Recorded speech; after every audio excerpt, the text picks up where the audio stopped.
Hi everyone, in this video I am going to show you how to take backup of WordPress website from GoDaddy. So let's get started.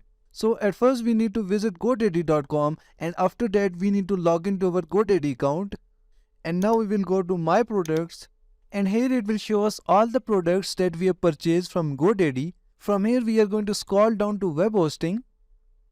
So here it is. So we are going to click on this drop down, and next to our web hosting we will see a manage button. So we are going to click on this manage button, and after that we need to click on Cpanel Admin, and this will take us to our Cpanel account. Now to take the backup of our WordPress website, from here we are going to scroll down to applications section. So here it is, and then we are going to click on view more.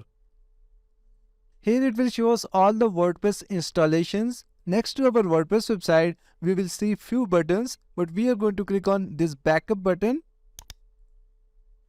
You can create the backup of your WordPress website on your web hosting if you go with the first option, but also you can add a new backup location from here. Just click on this second radio box, and from here you can select Dropbox, Google Drive or Amazon S3.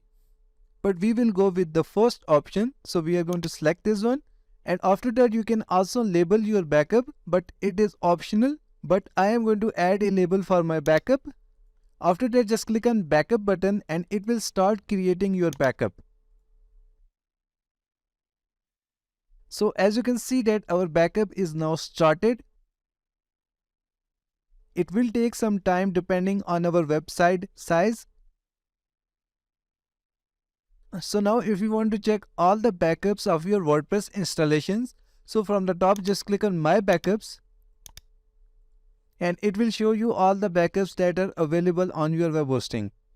Now if you want to download the backup to your computer, just click on this download button, and it will start downloading to your computer. And if you want to delete the backup, just click on this X button, and in this way your backup will be deleted.